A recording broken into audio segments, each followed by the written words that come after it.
Hello, everybody. Very good afternoon to all. As you are aware, SGTech has been appointed by IMDA to run the vendor briefing sessions from May 2019. SME Go Digital program is a national program administered by IMDA together with sector agencies to support digitalization for SMEs across 23 sectors as specified in the industry transformation maps. So first, the SME landscape. Today, SMEs constitute 99% of the local enterprises, which makes up 2/3 of the national workforce and contribute close to 50% of the GDP. So what is the definition of an SME? Based on Enterprise Singapore's definition, a company's group annual sales turnover should not be more than 100 million, or company's group employment size is not more than 200 workers. The major concerns encountered by SMEs in their respective businesses are rising costs, especially for businesses in sectors which require rental or physical space, high turnover of staff, and that staff might not have sufficient knowledge or are not tech-savvy enough to handle complex software. The whole gist of SME Go Digital program is to make going digital as simple as these 3 steps. First of all, SMEs can assess the digital readiness of their businesses from the Chief Technology Officer as a Service platform, a one-stop web application, and refer to the industry digital plan for the different sectors. This is a step-by-step guide that helps SMEs to assess and adopt suitable digital solutions depending on the stages or readiness of their businesses. Support from the consultancy services at Digital Tech Hub has retired, and it has been succeeded by CTO as a service. Next, IMDA will guide SMEs to take the first steps with useful industry knowledge. Then you, as a vendor, would know what are the solutions needed and what are the new sectors to be added in. As such, your SME customers are able to adopt specially pre-approved digital solutions for the respective sectors, and best part of it is that it will come with a grant support. Regarding point 3, where can your SME customers get help? They can use the CTO as a service to request for digital advisory and project management services, or approach SME centers if they require business advice. Also, just to add, Start Digital, which was launched in Jan 2019, is meant to help guide new startups on the type of digital solutions they should take on. It is enjoying collaboration with IMDA, Enterprise Singapore, telcos, and banks. So these 3 steps are the end-to-end process, illustrates the comprehensive resource that SMEs can reference to start their digitalization journey or take the next step to deepening their digital adoptions. Currently, we have a total of 20 IDPs for 21 ITM sectors launched to date, with the latest food services IDP refreshed in November 2022. The Industry Digital Plan, IDP for short, is a step-by-step guide for SMEs. Within IDP, solutions are articulated across 3 different stages of business growth. The categorization of solutions for respective stages are based on global trending and validation studies with the sector agencies and the industry to map out the type of solutions required by the businesses. This is so that SMEs are able to spot the solution which they need based on their stage of business growth. Building on the foundation established by the current IDPs, the new model will include refreshed solution suite offered under the Digital Solution Roadmap, integrated and advanced solutions to improve digital connectivity and deepen SME digital capabilities, a roadmap on cybersecurity and data protection measures, expansion and updating the digital roadmap to be aligned with the refreshed solutions under the digital roadmap and include change management. This is an example of the digital roadmap developed for the food service sectors, which was refreshed in November 2022. It has taken into consideration trends observed in the sector, such as the shift in consumer behavior towards digital ordering, e-commerce, and food delivery, as well as assist F&B companies overcome challenges. Okay, so after SMEs know what type of solutions they require, they can choose from a list of pre-approved solutions for the respective sectors. They can adopt hassle-free depending on their area of need. SME customers are then eligible to enjoy funding support. Pre-approved solutions are pre-scoped with software subscription, hardware, professional services, and training required for automation of their operations. SMEs can apply for a pre-approved solution through Business Grant Portal and start the implementation with selected solution provider after the sector agency has approved the application. Currently, we have identified a demand from 20 sectors, and therefore we are looking for digital solutions to meet the requirements of those sectors on the supply side. We are looking for proven solutions, and they should meet the criteria defined in the checklist. The latest sector-specified solutions included in the list is healthcare. If your sector is not represented, but you have a solution that corresponds to the criteria listed in the checklist, we welcome your submissions. Besides the sector requirements, there are also digital capability requirements that apply to all sectors. These are digital capabilities like cybersecurity, data analytics, PDP, and IoT to ensure completeness and robustness of the proposed solutions. This is an overview of the vendor self-assessment checklist. There are 3 areas that IMDA is looking for in your submission. First, a proven track record. A positive net equity in your company's latest financial statement. 5 satisfied customers on contractual agreement that have utilized your solution for an extended period of more than 6 months. And also that your company has sufficient resources to handle the volume of implementation requests from the industry. Next, desired features of your solution and if your solution has the ability to meet sector requirements. For example, a vendor providing HRMS solution needs to adhere to IRA's tax policies, such as the auto inclusion scheme. Accounting solutions, on the other hand, need to be listed on IRA's accounting software register prior to pre-approval. Please make sure you have these in place before submission. If your solution generates, sends, and receives digital invoices, then it needs to be Apple ready, which is the e-invoicing standard for solutions which create and update invoices and manage sales transactions to facilitate a seamless and faster process through adherence of a standard digital format.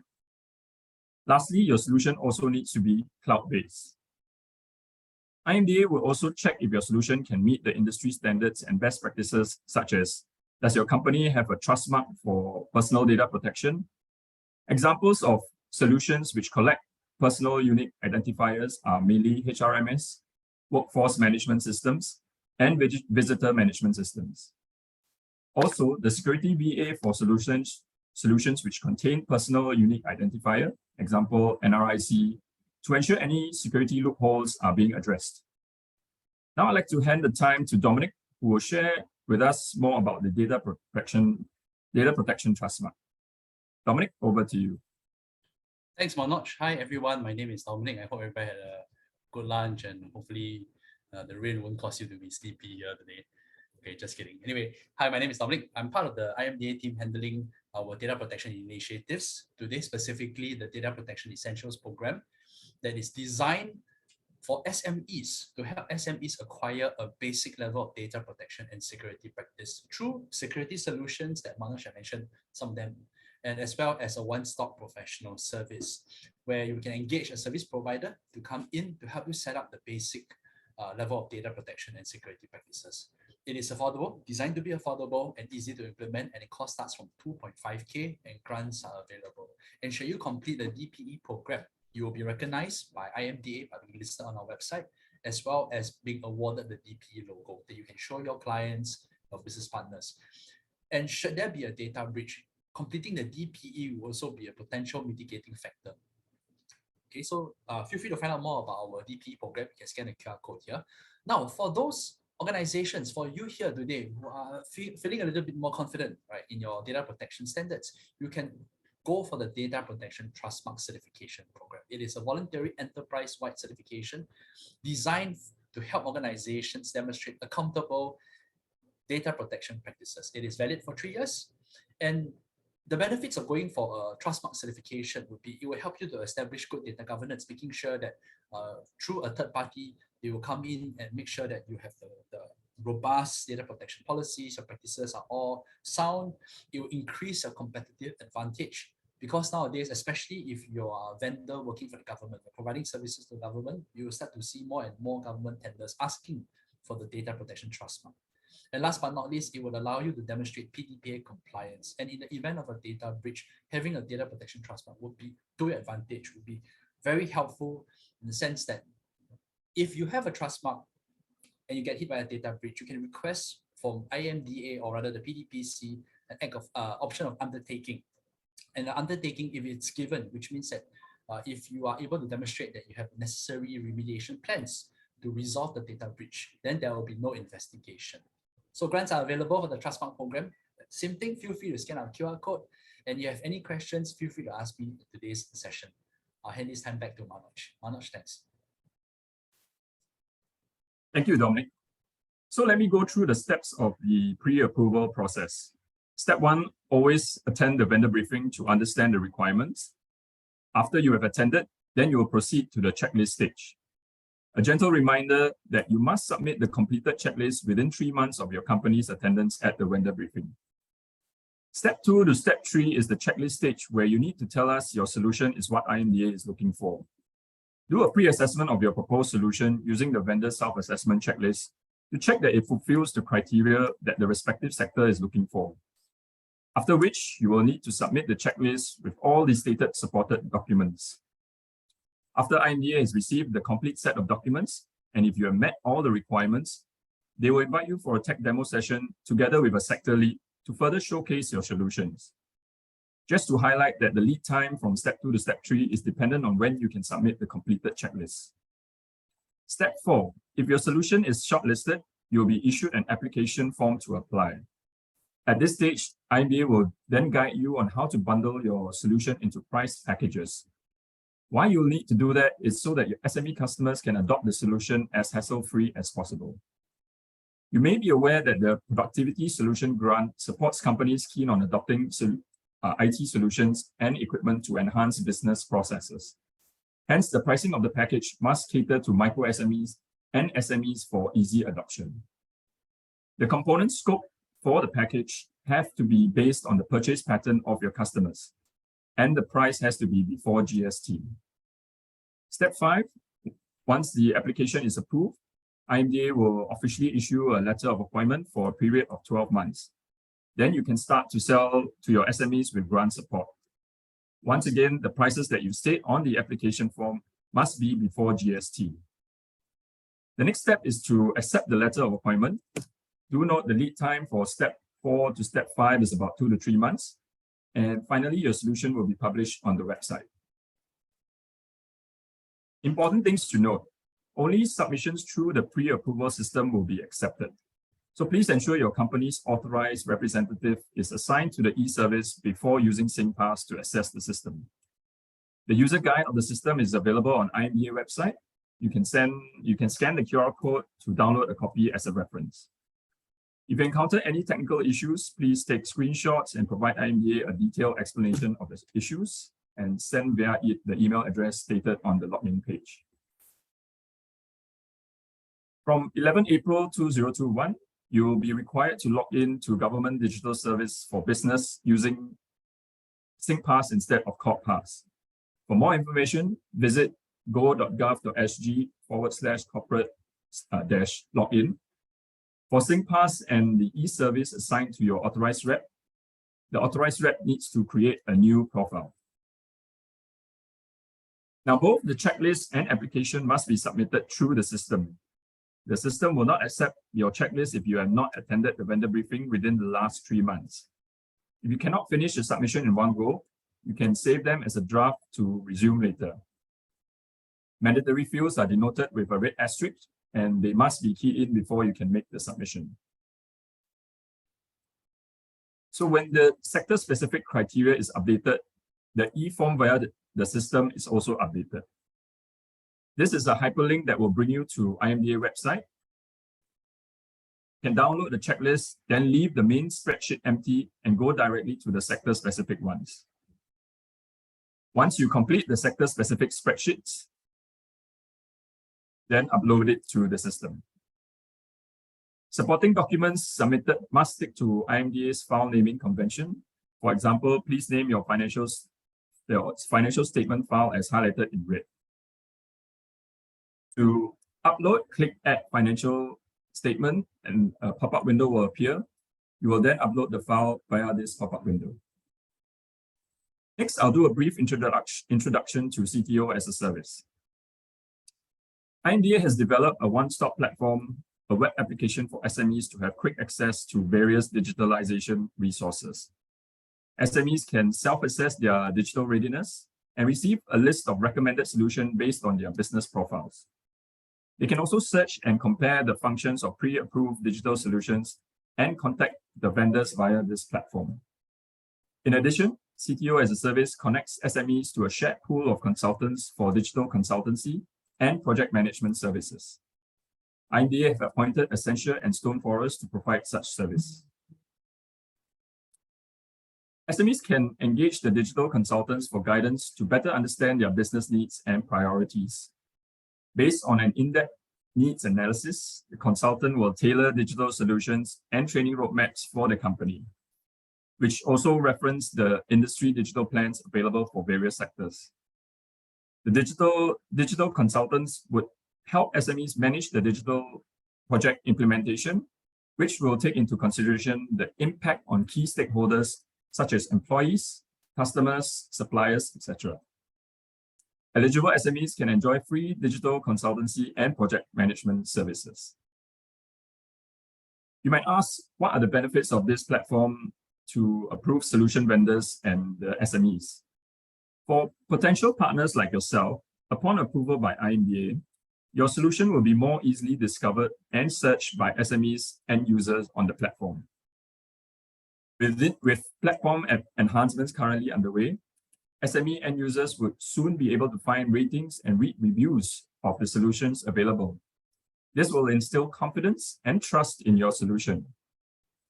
To SME end users, CTO as a service is a one-stop platform to address most of their digitalization needs, helping them to make informed decisions faster. Here's a recap of the key features of CTO as a service. Please scan the QR code to access the platform and check out the various features after this session. I'll leave this on for a while for you to scan the QR code.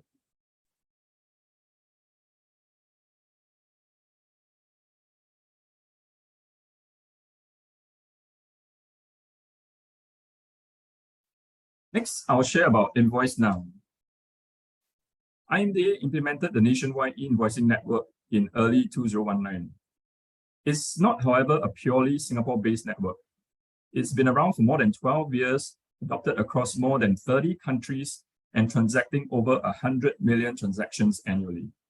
It's probably the most mature cross-border network of its kind.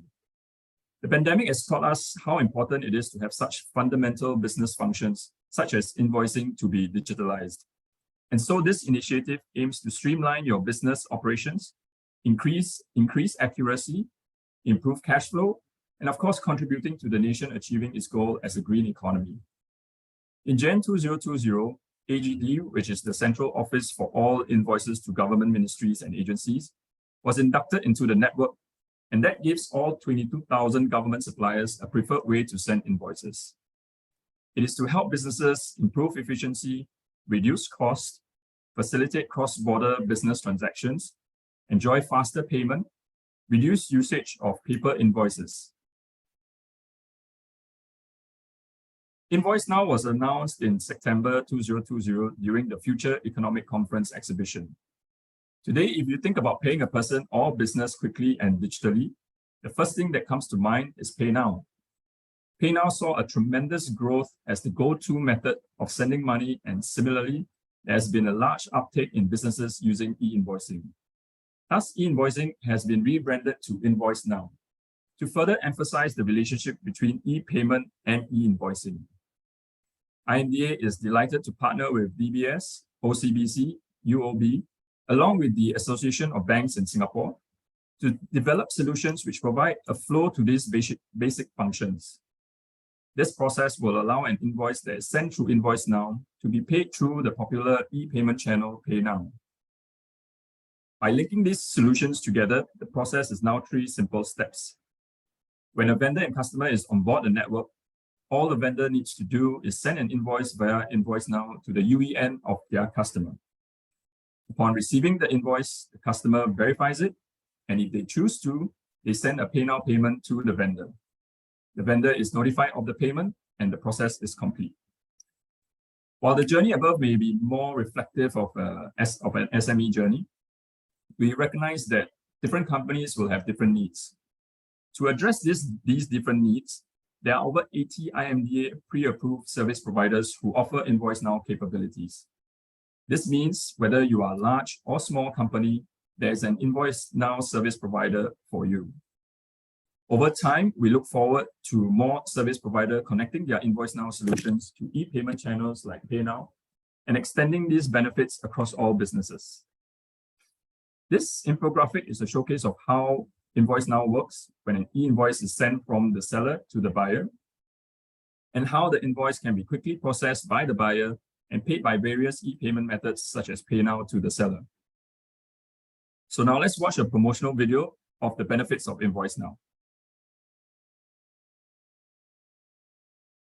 Great! Business is going well, work is getting delivered, and you're already planning to expand. But you wouldn't get the cash flow you need without invoicing. So you spend hours manually preparing paper invoices only for your client to lose it or have it rejected because of mistakes, which would cause delayed payments that will slow your business down. But with InvoiceNow, you can now get paid faster. With it, you can send e-invoices directly to your clients via the nationwide e-invoicing network with existing solutions. Just activate InvoiceNow on your PEPL-ready solution. Now, create your invoice. Select your client's PEPL ID. Key in your invoice details, and you're good to go. Paperless, effortless, and seamless. Your invoice will be able to reach all businesses on the entire network. And with InvoiceNow's standardized format, your clients will be able to process invoices and payments quicker too. That means you can enjoy smoother invoicing, faster payments, and a great way to save the environment. Join the network and grow your business today. InvoiceNow. Get paid faster.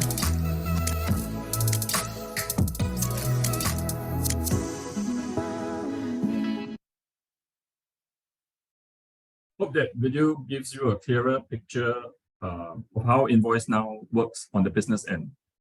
To further clarify what is and is not InvoiceNow, when businesses are on the network, InvoiceNow allows one party using a finance solution to send invoices straight into the other party's different accounting or ERP system without manual intervention such as printing the PDF invoices or keying it in.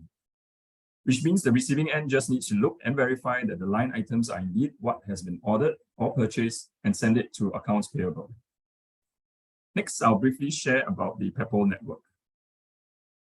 This initiative operates on the international PEPL network.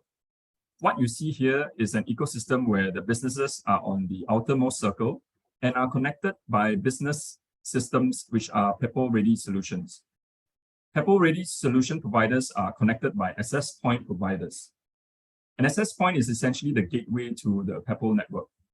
We currently have more than 30 access points, and they each sign an agreement with IMDA, the PEPL authority. For a solution to be PEPL-ready, they can select one of the 30 access point providers and work with them to get your solution ready. Once businesses are on the network, they're able to send and receive e-invoices to each other. And that sums up what PEPL is and how InvoiceNow operates. To summarize the benefits of InvoiceNow from the video and throughout the presentation, it's a streamlined process to reduce manual inputs with system-to-system transmission. It allows for faster payment and less use of printing PDF invoices, creating a greener business. Here are the criteria to become a PEPL-ready solution provider. PEPL-ready solution providers are platforms such as accounting or enterprise resource planning systems, which provide InvoiceNow features. For more information, you can go to the link here or write into einvoice@imda.gov.sg. For additional information on Invoice Now, you can go to www.peppleguide.sg. As we grow the Invoice Now network, we are expanding the support document types available in the network. From our earlier surveys and study, we found that invoice response and e-ordering are two documents that businesses would like to have to further support their business processes. Hence, we have implemented these new documents as preferred features. Invoice response is a document from buyer to supplier, providing a status update of the supplier's invoice on the buyer's accounting system. This enables suppliers to receive the status of their invoices, such as message acknowledgement, accepted, and rejection, so that the need for follow-ups is greatly reduced. E-ordering comes in two different documents, being order only and ordering. Order only is a one-way document from buyer to supplier with details of the order. Ordering is where, on top of the order only document, the supplier is able to respond with the order status, whether it is being accepted or rejected, amongst other things. Solution providers can choose to implement order only or ordering or both. Businesses can choose to receive orders even if they may not be generating orders themselves. Solution providers without order functionality may choose to simply ingest and display incoming orders and potentially flip it into an invoice for more advantage two-way match at the buyer's side.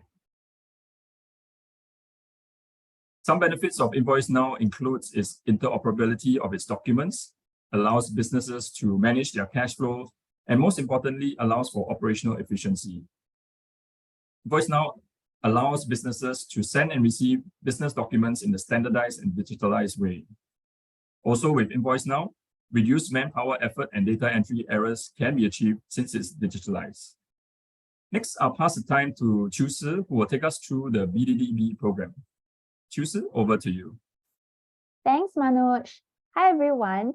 So I'll be sharing on how the Better Data-Driven Business Program, BDDB in short, can actually help SMEs use data to improve business outcomes, as well as on the revised data analytics requirements in the vendor self-assessment checklist that you are strongly encouraged to align your solutions to. Next. So the use of big data analytics is actually on the rise, and it will play a central role in business operations for years to come. So the capability of businesses to leverage the data sets and information in their companies to make data-driven decisions will be a determining factor in their competitiveness both today and in the future. So based on an article on Impact Networking website, data-driven organizations are actually more likely to acquire customers as well as to retain customers, and even more likely to be profitable. So the average ROI for enterprises using business intelligence and analytics can go as high as like 1,300%. Next. So while more companies are actually using data analytics to bring about sustained benefits and growth for their businesses, there are actually SMEs that are struggling to get started. So here are some reasons that we have uncovered through the Infocom usage by enterprises survey conducted by IMDA, such as poor awareness, understanding of the technology, lack of manpower and or competency in using technologies, no budget allocated, inadequate IT infrastructure, no data, lack of sufficient data for proper data analysis. So these challenges faced by the SMEs are what we think that ICM vendors like you can value add and support through your solutions. Next. The BDDB program was launched in September 2021 to help SMEs use data to derive near-term business value and be confident about using data. It primarily aims to support SMEs that are starting to learn to use data to generate insights.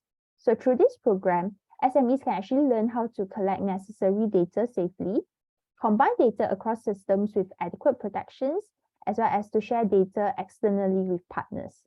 Next.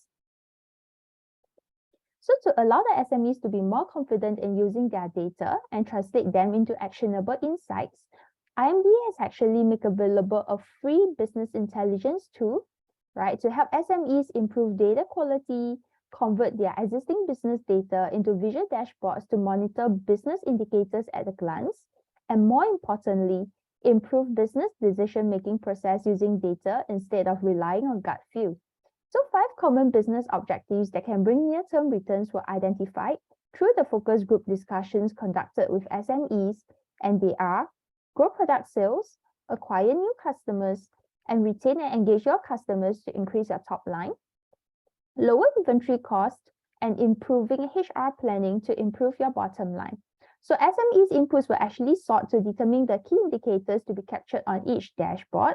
And these key indicators can be generated using data items that are commonly collected and can be readily exported from solutions such as point of sale, human resource management solution, enterprise resource planning, or e-commerce systems. So to use the BI tool, SMEs will actually need to download the templates from IMDA website, install Microsoft Power BI in their laptop, export the required business data from their solutions, right?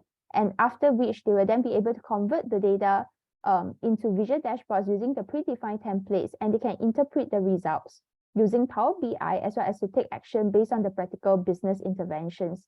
So if you're actually looking at incorporating data analytics or dashboard in your solution, the BI tool dashboards can be the starting point.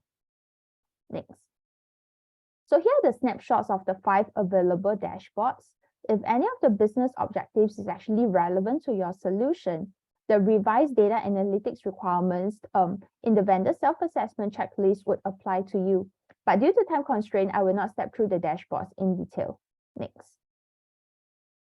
So on screen is the revised data analytics requirements in the vendor self-assessment checklist, and I'll step through criterion 1.3 to 1.5 in the next few slides. Next. But first and foremost, you'll need to download the BI tool from IMDA website. What I'll do is I will just stay on this screen for a short while, and you may scan the QR code on screen to register your interest by completing a simple online form. I've also pasted the link in the chat for your easy access. So the BI tool package will actually be emailed to you at the end of this briefing.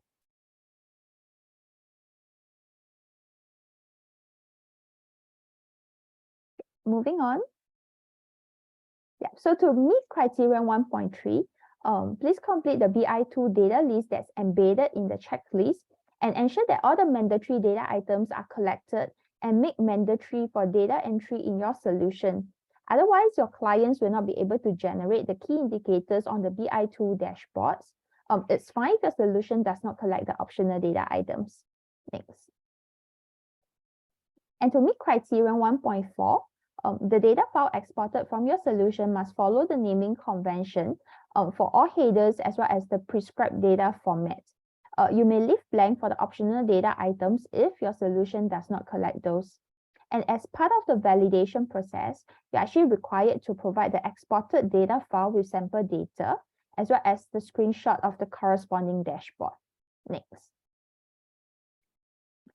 If you're keen to incorporate the relevant dashboards in your solutions, do indicate your interest under criterion 1.5, and we'll be in touch with you to explore how we can support you on this. Next. So if your solution is able to meet the requirements stated in criterion 1.3 and 1.4, please complete and submit the data analytics requirements sections of the vendor self-assessment checklist and the relevant supporting documents to IMDA prior to submitting your application to the SMEs Go Digital pre-approval team. So it will take about 2 weeks to review and validate your submission. And do note that incomplete submission with missing documents will be rejected. Next. So for pre-approved solutions that are aligned to the requirements of the BI tool, you'll be listed on IMDA website as well as promoted at our various engagements with SMEs. So that's all for my sharing, and we hope to have you on board this program. Thanks for your time. Back to you, Manoj. Thank you, Chuse. Next, I'd like to introduce Mr. Adrian Long, who is part of our SME Go Digital committee in SGTech. He will elaborate on how SGTech can help you and the industry on this program. Adrian, over to you. Hi, thanks, Manoj. Good afternoon to everyone. Nice to see everyone here again. So just a bit of about SGTech. So we actually celebrated our 40th anniversary in last year, and we have been voted as the leading trade association for the Singapore tech industry. So we represent more than 1,000 company or members company, ranging from top MNC, large local enterprises, vibrant SME, and also innovative startup. So we is considered as the biggest community in Singapore where companies converge to advocate for change and also to drive what enables tech innovations and accelerates the tech adoptions to spur greater sustainability in the sectors itself. So our mission is to catalyze a thriving ecosystem that powers Singapore as a global tech powerhouse. So in terms of the organization structure, we have the top levels, which is actually government. We have the board of governments and the council members, and actually going down into the next level is the steering committees. So we actually break down into 3 steering committees. We have the digital and data node, sustainability, and the tech talent. And each itself encompasses various chapters and committees. So we have the AI and high performance computing chapters, cyber security chapters, cloud and data chapters, digital transformation chapters, Singapore enterprise chapters, and smart nation chapters itself. These are the sectors or the chapters is when you join us as a member, you can actually opt for more than 1 chapters to represent based on your interest. And then we have the communities. Communities basically encompasses the various key interests like data center, digital trust, edtech, game, next-gen network, data protection, advisory, and the government procurement and advisory itself, and also SMEs Go Digital Advisory Committee, which are this is one of the programs which organized by us. So we can see from the list itself, we have 1,000 plus influential tech companies which are with us, which you can actually network around and move on in the industry itself. So our strategic focus, we hope to actually build a tech hub so that to lead the way on digital trust and sustainability. So we have our SGTech initiative are guided by 2 strategic thrusts. First is to position Singapore as a global node for digital and data. And then we believe we have to build on trust. And among other things, SGTech will champion the creation of digital transformation center to help companies transform. And then push for standards, policies, products to be developed for digital trust, and also ensure cybersecurity awareness and adoption. And then the second thrust is to ensure that must take corrective actions and be part of the solution to Singapore and global sustainability. So underneath these 2 pillars and all our activities is the talent for tech itself. So I mentioned just now, there are various chapters we can go on through after you sign up as a SGTech members. So there's AI and high performing chapters. Briefly, is the committee actually or the chapter actually to help demystify AI for businesses, so as to increase adoption and also create the data ethics governance of AI and opportunity. Then we have the cybersecurity chapters, is basically to promote awareness of adoptions of cybersecurity among organizations in Singapore, and also to boost a pipeline of talents in terms of the cybersecurity aspects to ensure continual variability of the Singapore cybersecurity industry. And the cloud and data chapter aims to help business to understand ongoing onto cloud and also drive adoptions in terms of the cloud technology, addressing concerns, and also thereby building a more robust business model and opening up more new business opportunity for every one of you. And the digital transformation chapters gathers like-minded companies with various specialties with the common aim of accelerating innovation to drive the successful digital transformation of Singapore business itself. Singapore Enterprise chapter aims to promote and build an active and healthy ecosystem of local tech SME that is vital for Singapore digital transformation. And then we will focus on venturing overseas by leveraging on the strengths of the consortium. So this is the chapters which encompasses non-tech and tech company itself. So this is a place where you can also find your 5 happy customers to be part of the PSG grants approved. process itself. And the last is Smart Nation chapters. Basically covers the more towards relationship and working with the government office, digital government office, and also related stakeholders. And the focus is to build environment sectors and also encourage local solutions to integrate with the local and international offering itself. So committees, as I mentioned, a few of them. One is actually data protections advisory. I will not go into too much detail of that, but basically it focuses on different communities, focus on different aspects itself. The digital trust basically covers on the new trust industry, data trust ecosystems, and EdTech basically to develop the local tech-enabled education business itself. If you are interested in the game, this is the community which actually represent the game industry with an aim to drive growth, education, and investment. Data center to drive a more efficient data center industry itself. And just want to mention about the government procurement. This advisory committee basically you set a policy together with the GovTech and various government agencies to enhance the partnership within the industry itself and also to drive mutual beneficial outcomes. And then next gen network aims to be the frontliner for innovation in secure and resilient 5G application and services itself.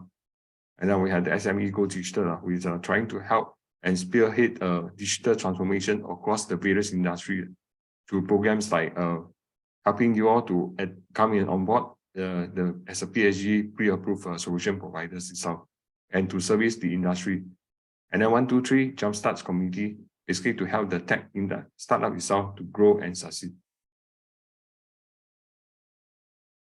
So in terms of the tech partners itself, we also established a new partnership with other vendors, including tech partnership, resellers, distributor partnership, and strategic alliances. So we have this platform which allows you to mingle and network with the various technology partnership and also provide opportunity for you to form consortium and any form of partnership or to even resell solution in our Singapore context itself.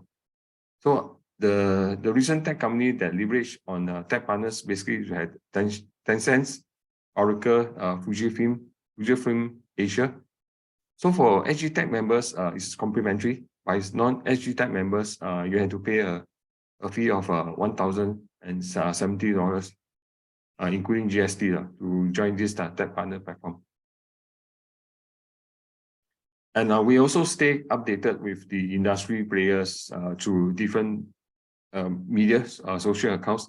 So we organize talks, industry events, CXO in combinations, and also trying to put use on latest news through emails, to the portal, and to even the various means like WhatsApp itself to reach out to you so that you can have more opportunity to reach out to the customers in the industry, in the tech industry.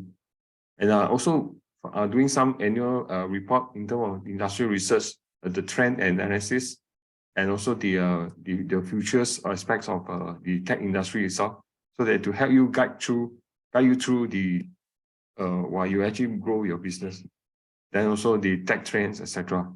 So you can also reach out to us via the LinkedIn or the Facebook itself, other than the portal. Okay, basically that covers the general aspects of SGTech. We felt that the industry is very exciting now, everything going on to digitalizations, and we urge you to consider and join us as one of the members, and then let us work together to transform the industry into a digital hub itself. Okay, so those people, people who actually join us today for this briefing, so you will actually receive a 10% discount off the membership fees if you join us today. Okay, I will stay this screen for a while, and now I back to Manoj. Thank you, Manoj. Thank you very much, Adrian. So next, I'd like to pass the time to Shun Ying, who will be sharing with us more about SingPass. Shun Ying, over to you. All right, thank you, Manoj. Hi, everyone. I'm Shun Ying from the SingPass Industry Engagement Office. Thank you for the chance today to speak with you about how you can use SingPass to empower your business. Next slide. All right, so SingPass, we are very familiar with it. It is Singapore's national digital identity, and it was first launched in 2003 to improve the lives of Singaporeans and citizens and residents, So today it has evolved to more than just a digital credential. We have more than 4 million citizens and residents using the SingPass app to access more than 2,000 public and private sector services online, ranging from financial services to healthcare, education, business services, and transportation. So put together, SingPass is a platform of products that businesses like yourselves can easily integrate with to digitalize and provide better services for your customers. Next slide. So in all, there are 6 SingPass API in our suite, and the gateway to these services are the SingPass mobile app installed on your phone. I'll start out with MyInfo on the bottom left-hand corner, whereby companies can extract individual or corporate data from government sources with the user's consent. We have Login, where companies leverage on passwordless login to enable users seamless access to your e-services. We have Verify, where companies can verify customers' identities at physical premises, such as roadshows, through the scanning of a QR code. We have Sign, which allows customers to digitally sign an electronic document, and at the end of the signing flow, get a digital signature that is recognized by the Singapore Court of Law. Okay, we have Identiface, where companies trigger face verification as a step-up authentication for sensitive transactions. And last but not least, we have Authorize, which allows companies to obtain consent from users to proceed with transactions remotely. So now I'm going to share about our key products in the upcoming slides. Let's first take a look at MyInfo. With MyInfo, manual form filling can be a thing of the past. MyInfo enables users to share personal data with organizations by providing consent via SingPass. And in turn, you can be confident that the data obtained comes from verified government sources. So there are two main benefits of using MyInfo. Firstly, form filling can be much less painful. So in the past, when I wanted to apply for a new credit card, I remember how I had to submit multiple supporting documents, like my CPF contributions and pay slips, and send it back to the bank. But with MyInfo, at a click of a button, I can authorize businesses to retrieve my data via SingPass. Secondly, verification of data is much simpler. While form filling was very painful for me as a user, it must definitely be more painful for the staff at the bank who has to verify hundreds of applications. So in MyInfo, verification can be done at an instant, as businesses can be confident that the data obtained comes from verified government sources. So what does this mean for you? You can perform eKYC efficiently, which leads to faster turnaround time for online applications. You can also provide increased convenience for your users, leading to higher productivity and cost savings. Next slide. So services such as opening bank accounts and applying for cards and loans have all used MyInfo to achieve instant paperless applications. And the outcomes all speak for itself. Businesses report higher usage by customers, increased approvals due to better data quality, lower transaction time, and ultimately satisfied customers as the journey is simplified. Next slide. So now I'm going to talk about the second product, Login. We introduced SingPass QR login about 3 years ago to facilitate a seamless passwordless login experience. So to demonstrate it, here is one of our early adopters user flow. Next slide. Okay, before we start this video, okay, I'm going to orientate us. Okay, so this is a Prudential customer portal with the user ID and password on the left and the SingPass QR login on the right. So as a Prudential customer myself, I often forget my username and password and end up having to reset my password every time I have to log in. So let's see how SingPass login can resolve this problem for customers like me.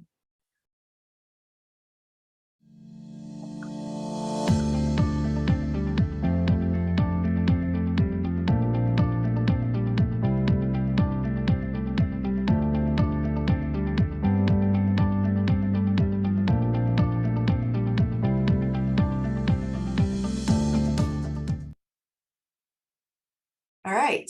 As you can see from the video, no password was required, and the entire process to log in takes less than 5 seconds. Next slide, please.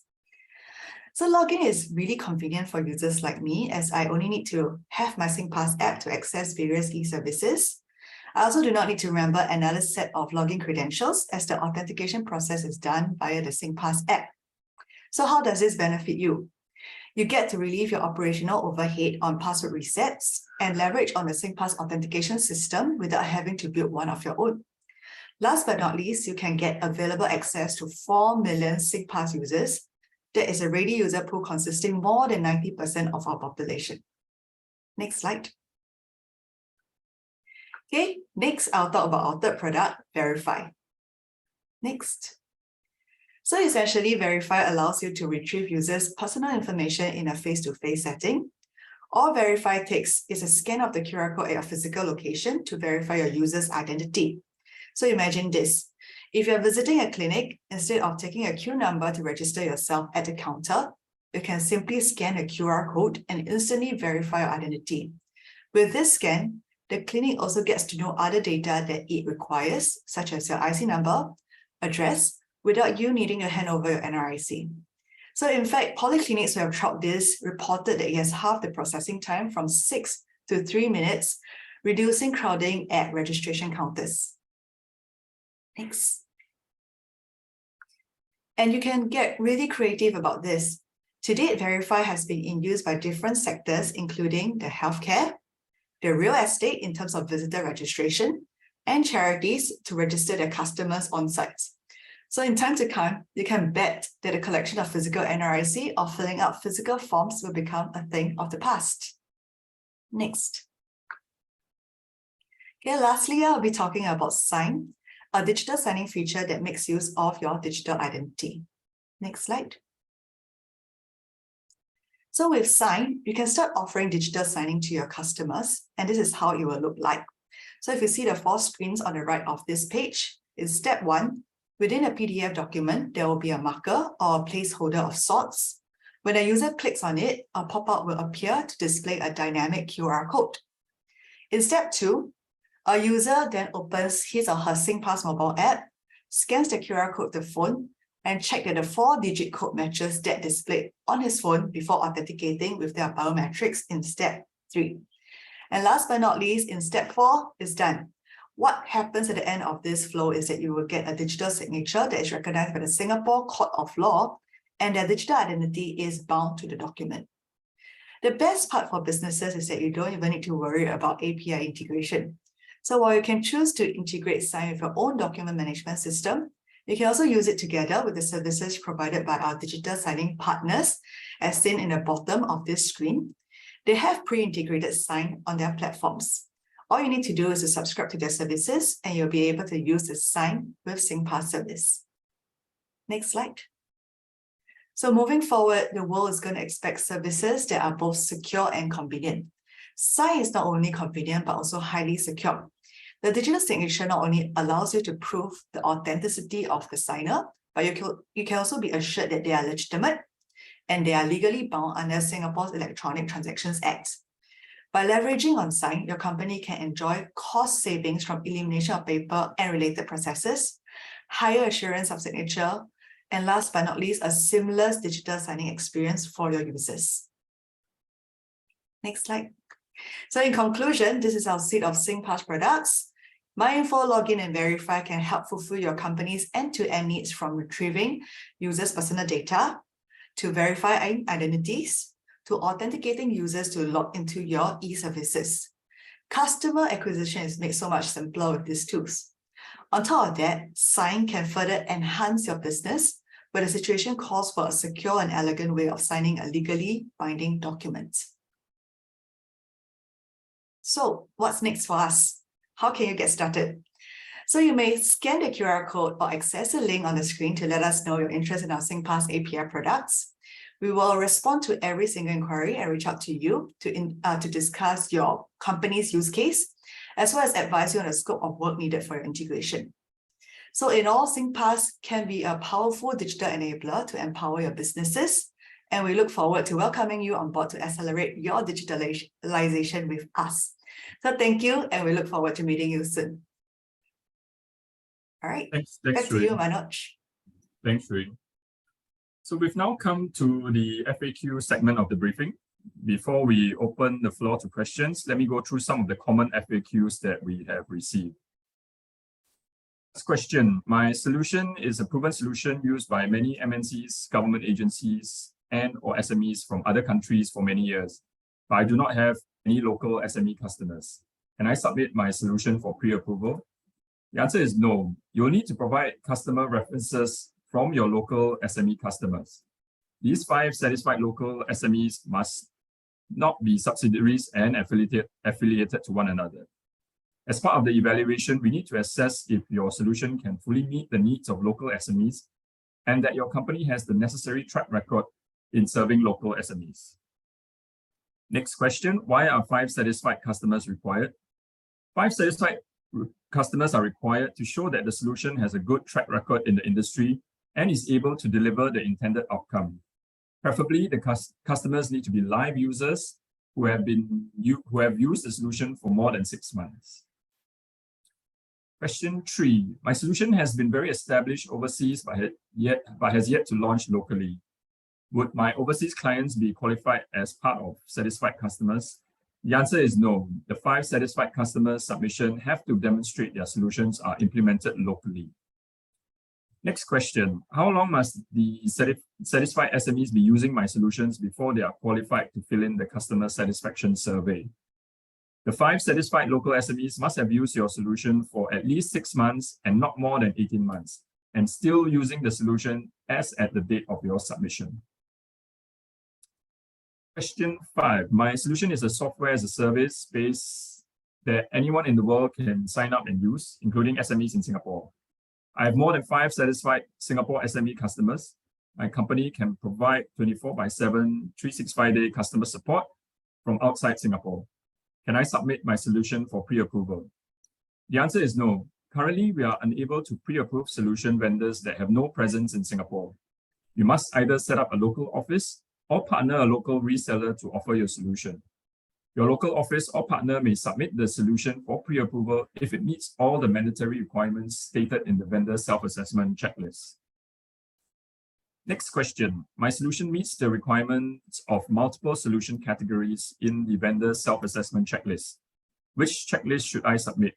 Or can I submit more than one solution for pre-approval? If your solution meets the requirements of multiple solution categories, you may choose to submit multiple vendor self-assessment checklists for your solutions to be pre-approved under the respective solution categories. Each submitted checklist must come with its own set of supporting documents as specified in the checklist, such as 5 satisfied customer surveys and invoices. Question 7. My solution is widely utilized by SMEs in many industries, but is not listed in any of the solution categories in the checklist. Is my solution eligible to be pre-approved under the SME Go Digital program? So IMDA works with respective sector agencies to curate the type of digital solutions which benefit the SMEs within the industry. As long as your solution fulfills the criteria stated within the checklist, we welcome your checklist submission with all the supporting documents. Next question, is hardware bundled with package applicable for grant? In general, commodity hardware such as desktop computer, laptops, or tablets that is widely available for purchase in the market is not supportable by the grant. In some solution categories, specialized hardware needed for the solution to properly function may be supportable, such as vehicle tracking device in fleet management solutions, video camera in surveillance and analytics, and retail analytics solutions, sensors in bin monitoring and management solutions. Question 9. I'm a reseller of a proven solution and it's already pre-approved under PSG. Can I still participate in the program? Answer is yes. We are looking at track records of both solution and service support rendered by the digital solution provider. Principal solution provider may be an appointed vendor with the same solution. You can still participate in the SME Go Digital program as long as all onboard requirements are fulfilled. Question 10. My company doesn't require audited financial statement. Would management accounts be sufficient for submission? Answer is yes. Please provide the endorsed management accounts with company stamp and ACRA director signature. Next question. My company is incorporated for less than 1 year. Can I submit the financial statement of the parent company instead? Answer is yes, as long as your company is fully owned by the parent company. Next question. What is the definition of positive net equity? The net equity is total assets minus total liabilities in latest financial statements or endorsed management account have to demonstrate a positive value. Okay, so that's all for the FAQs. If you want to refer to the FAQs again, they are available on the SGD website, www.sgd.org.sg. The recording of today's briefing will also be made on the website, and we have recently updated the MCQ form for registering your attendance when you watch the recorded vendor briefing. Before your submission, please ensure these points are addressed. Ensure that you're using the latest version of the completed checklist. Ensure all tabs within the vendor self-assessment checklist are filled up with supporting notes to ascertain the features of proposed solution. Ensure 3 years of financial statements are submitted. A positive net equity in the latest statement is mandatory. If your company is incorporated for less than 3 years, you can just submit all the audited financial statements to date to complete your submission. Ensure only one solution category of the sector-specific tab is to be filled up. For reapplication, previously submitted 5 satisfied customers cannot be reused. Lastly, ensure that your company details are filled up correctly in the SME Go Digital pre-approval system. By failing to fulfill the above points without any valid reason will attribute to a delay in the processing of your submission. So please make sure you check those. To recap, this is the onboarding requirement to get your pre-approved solution approved by IMDA. With effect from now, all new contracts will be approved to a 1+1 year contract appointment. After you get the approval, your solution will be listed on the business grant portal for your SME customers to apply for grant support. You can ask your SME customer to find out more about their eligibility by contacting the number stated or email directly for advice. Now, before we go on to the Q&A, I'd like to hand over the time to Kelvin from IMDA, who will first demonstrate how to fill up the vendor self-assessment checklist and share about the important requirements for pre-approval. Kelvin, over to you. Okay, thanks, Manoj. Good afternoon, everyone. This is Kelvin here, and I'm actually one of the pre-approval officers doing the assessments for the digital solutions submitted by all of you guys. Okay, so I'll run through the slides. The first of the documents required is actually the vendor self-assessment checklist. These documents can actually be downloaded from our IMDA websites, and in total, we have 19 sector-specific checklists and 1 generic checklist. Next, the solution brochure is a write-up of the solutions for IMDA to better understand the suitabilities of your solutions for the submitted solutions capabilities. Thirdly, there is also a requirement for 5 satisfied SME surveys with 5 corresponding invoices as well. I will elaborate on this in the later slides. Fourth, vulnerabilities assessment reports. The purpose of these VA reports is to identify security vulnerabilities from solutions that may be exploited. The Go Secure program initiative in IMDA has ended as at 31st March 2021. So vendors will need to engage a CREST certified solutions provider or companies with equivalent cert to fulfill the VA requirement, listed as mandatory in the solutions categories that you are applying for.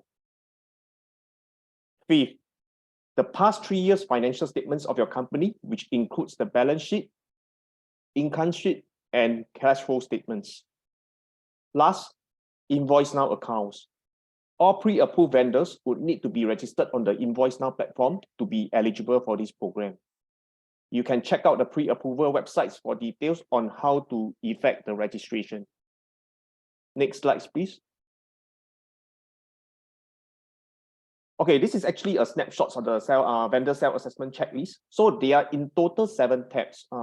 Instruction, main tab, generic or sector-specific, cybersecurity, personal data protection, data analytics, and IoT.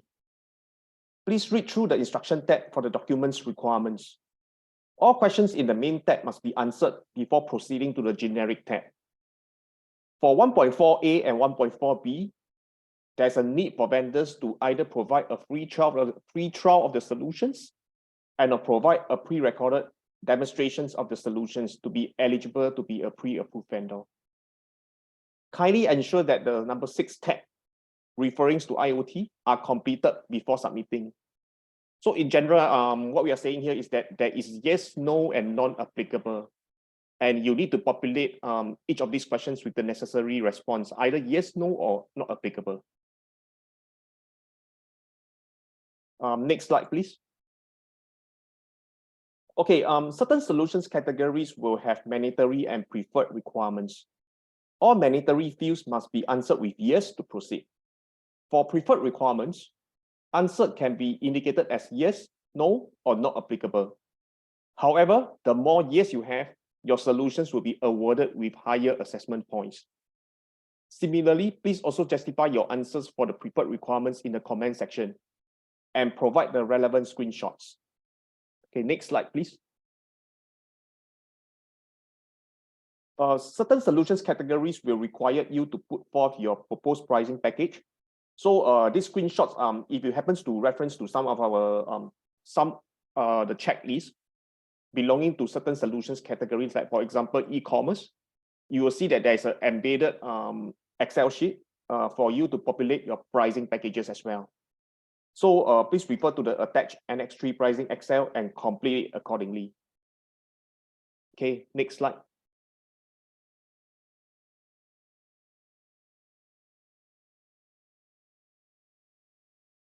Okay, now we have come to the 5 satisfied customers survey forms.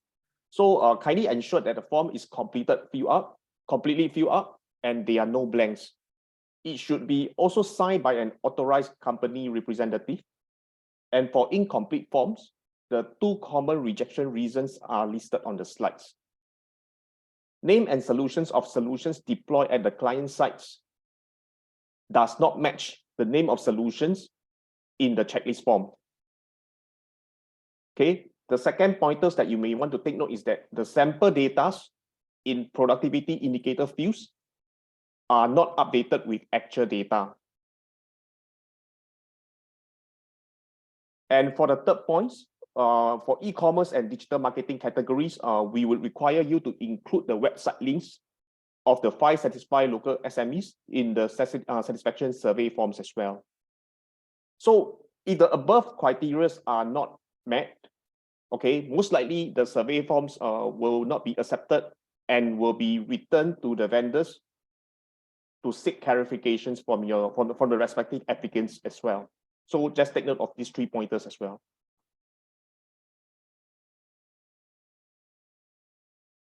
Okay, in the application stage, vendors will be required to select the mode of purchase in SGT PAS systems. So you have to indicate the correct mode of purchase for your solutions that is being proposed. For direct purchase, it actually refers to equipment or IT solutions. That means referring to a one-time payment being made where the applicants or company fully owns the equipment or IT solutions. So for example, an on-premise solutions where no further payment is required to maintain ownership. Another example will be if the solutions come with any hardware, example tablets, which will be owned by the customers. So all these hardwares and on-premise solutions, you will have to indicate it as direct purchase. For leasing or subscription, it actually refers to IT solutions and payment being made by the customers to maintain the rights to use the IT solutions for the period of lease or subscription. So for example, software as a service SaaS on cloud solutions where customers will need to make payment to extend the lease or subscription to continue using the software after the lease or subscription period. Okay, next slide, please. Okay, with the approval of the submission, the appointments for each PSG vendors is for 1 year only, with the options for extensions for another year, meaning to say it's a 1+1. So vendors must meet the extension criteria of minimum 5 VGP and options during the first year period and have 0 unresolved complaints at a point of extension for the PSG appointments to be extended. And this criteria is subjected to changes, and the changes will be announced soon. So for example, I mean, if you're into your first year of appointment, and there is 0 unresolved complaints, and you manage to hit these 5 adoptions, right? IMDA will auto-renew you or auto-extend you for the second year appointments. There is no requirements for you to put up another application submission or so on and so forth. This is for appointments in the first year and progressing you into the second year. Okay. So we just like to highlight that no reminders will be provided to vendors prior to contract expiry. And vendors should take initiative to put forth a new submission for a new appointments.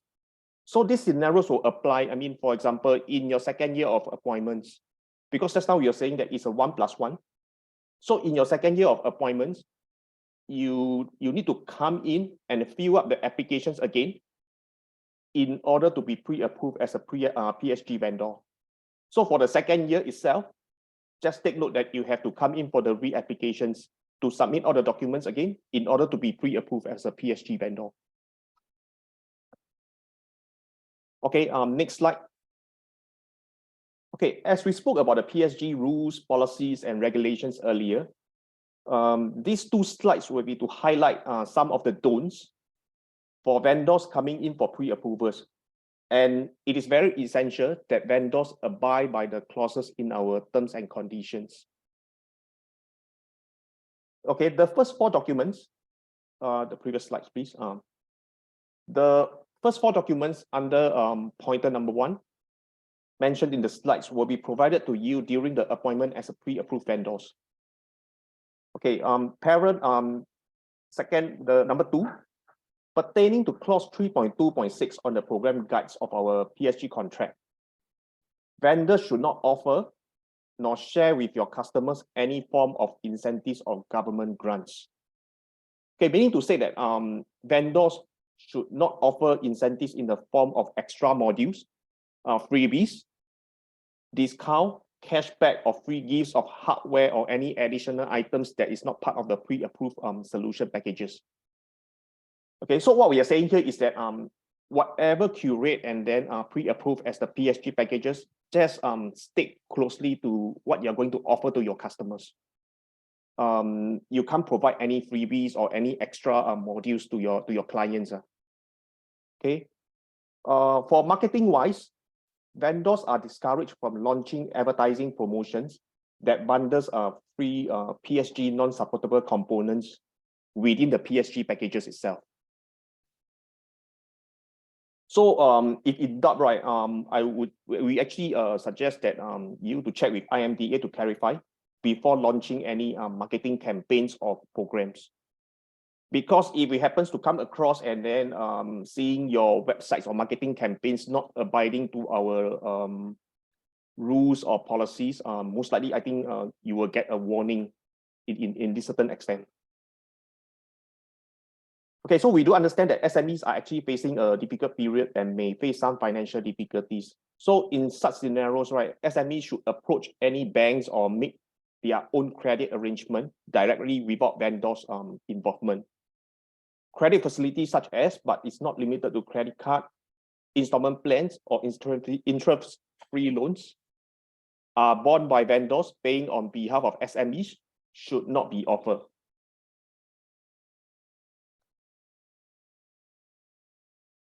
Okay, next slides. Okay, for this number 3, alignment of the quotations or invoice to pre-approved pricing packages. So additionally, pertaining to clause 3.2.3, the PSG bundle is final as per the latest approved category of Annex 3, and no amendments should occur in the quotations or invoices issued to the SME customers. So all components of the packages should be provided, and vendors should not switch out or reduce items or offer any trade for services. So you can see that I keep emphasizing on this point. I think just now in the earlier slides, I emphasized on this as well. So make sure that you abide to these particular requirements of this particular clause. Okay, number 4, the earliest slides. Number 4, the clause that I would like to highlight here is that for clause 4.1.2d on the program guide of our PSG contract, vendors are reminded that all BGP applications must be submitted and managed by their customers only. Okay, vendors should not be guiding your customers or filling up the applications on their behalf, and doing so, you will breach clause 4.1.2d. So if in doubt, please refer your customers to the online guide on BGP or contact SME centers for assistance. Okay, as the terms and conditions are provided together with the LOA, by not reading the terms and conditions or not being aware of these clauses are not good reasons for breaching the clauses in the LOA. And we would like to emphasize again that vendors who breach our clauses may result in issuance of warning letters, suspension in BGP, or your termination of your appointments as a PSG vendor. Okay, so you just take note of these as well. Next slides. Okay, we would like to highlight some vendor commitments to our pre-approved vendors. So do educate your company's stakeholders, key stakeholders, make them familiar with the PSG rules, policies, and regulations that they are supposed to follow. And PSG vendors should drive PSG adoptions and maintain a good track record for service deliverers. PSG vendors should develop a customer escalation matrix for customers to escalate internally if problems cannot be resolved at the working level.